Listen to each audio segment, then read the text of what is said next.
comes to the national level, you do have some positive stories to tell about trust. One country in particular, can you share with us where I might be going with this leading question? Absolutely. So MJ will be very happy to hear this. Of the 28 countries, there is one country for whom it is true that they trust all institutions, they believe the system is working for them, they trust their leaders, and they are on a low level of fear, and that's India. And is the only country that stands out in that regard. I'm happy but not surprised. Good to hear. So MJ, take us from there. You're happy but not surprised.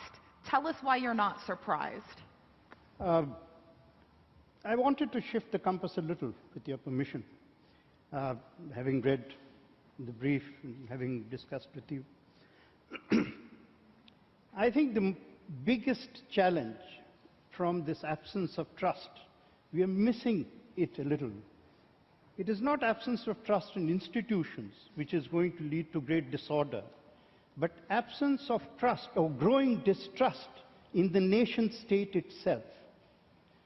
Today in Spain, I don't think the people who are asking for independence in Catalonia want to change the parliamentary system or want to change democracy, but they've lost their faith in the Spanish state. You are sitting in a city where the country lost its faith in an imagined, real or imagined superstate. Scotland, I want to go on this because it's time-consuming, among other things. But I just would like to leave you with some of these thoughts. So the will of the people, it's so interesting. Give better solutions, not pretending that they're perfect, not pretending like we can solve everything. We should bring down some of the expectations. And that might be my interpretation of India, that expectations might also be a little bit lower. I mean, I know how some bureaucrats work in India. I know how they work. I mean, I would say that expectations of meeting a system that delivers on all areas would probably be bigger in some countries than others. That I think one problem is that people have very, very high expectations, and we probably are guilty of that. So maybe also lower expectations a little bit. Tell people that this is difficult. I want to try and solve it, but it is difficult. So sorry, may I just? Yes, please. I mean, I already know why you're going to be re-elected. But on this low expectations, that in our experience is simply not true. In fact, the better the government, the expectations soar beyond the abilities of government. And that is one of the problems that you'll probably find that in polling as well. And the poor, in fact, who have been left behind, they're asking very serious questions, and they have every right to ask them, which is, how long are you going to deny us?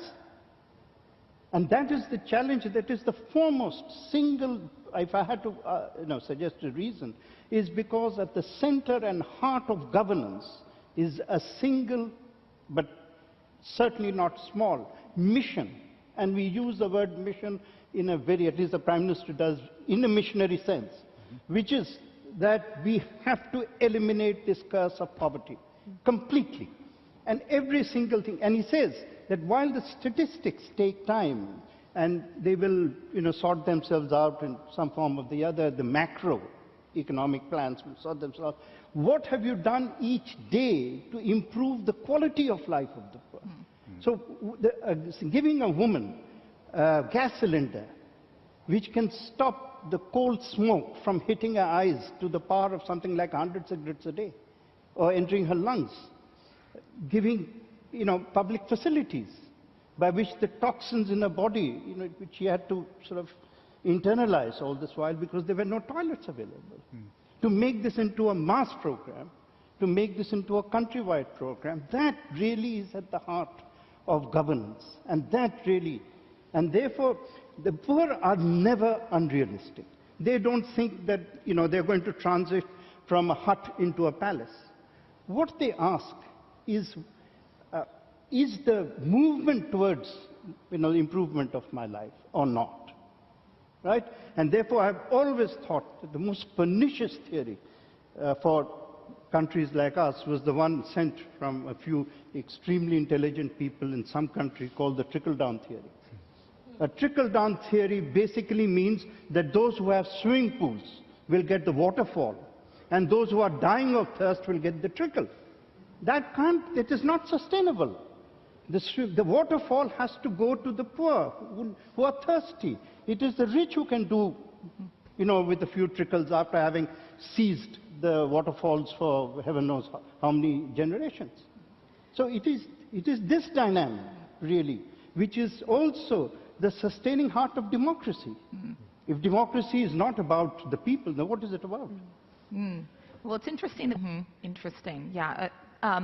Tricia. Yeah, I think the mic is just coming here. I think this is really interesting that you've had this whole panel discussion without mentioning the sort of very big trending word, which is corruption. And I actually think there are brilliant books that have been written in the last 3 or 4 years, and you need just read one of them to understand how endemic and how intractable it is, and it starts, whether it's in Afghanistan and it ends up here, it's all very connected. The money now starts at the top, it trickles to the second layer, and then stops there, goes back up, and then out of the country. And so the type of corruption there is now is all over the world. And perhaps why India and maybe China, there's more of a trust issue with their leaders, is that they are being seen to tackle it very, very aggressively. Whether they have success or not, whether they can even begin to go into those layers is a different thing, but they are being seen that way. Transparency, online living as we do, we know where people are cheating their way through, from Trump to our own governments to Spain. Spain might be in a very trustful environment with their own government compared to Catalonia. There are a lot of people now who are, waving the flags in Madrid, but it won't be sustainable if Spain does not clean up its act. Every person's got their, fingers in the till. Corruption hasn't been mentioned once, because every time one tries to kind of deal with it, it is just almost impossible to penetrate. What are your opinions on how we move forward on that? MJ, do you want to start us off, and then Ida perhaps as well? Yeah, shall I? Yeah, please. I couldn't. If there's 150% agreement, then it's 150%. You've actually hit upon or mentioned the fundamental fact that people have truly lost their faith in the elites after what they have experienced. And that's why the effort. Now, let me give you some practical problems that you face. Because when you are actually challenging corruption, as our government is doing at the moment, you are creating very powerful enemies. And those enemies seek many ways of sabotage, of policy. They use all sorts of, including social media, in order.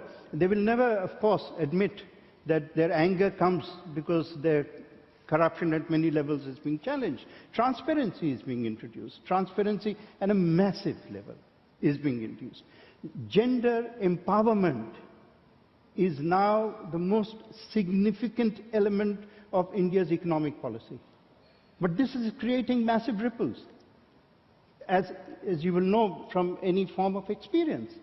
And to hold the electorate's trust while challenging the norm is really requires political communication of the highest order, because without the trust, the government is, the power of a government doesn't lie in the officers. The power of a government lies in how much support you get from the people.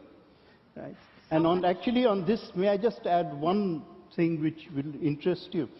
When Gandhi came in 1915 back home to India, and this was his first, January 1915, and he went and met a mentor.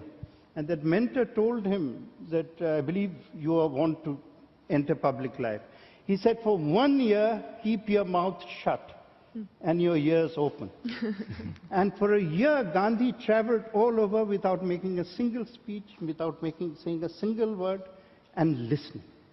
Every Monday, he would keep mum. He would keep quiet.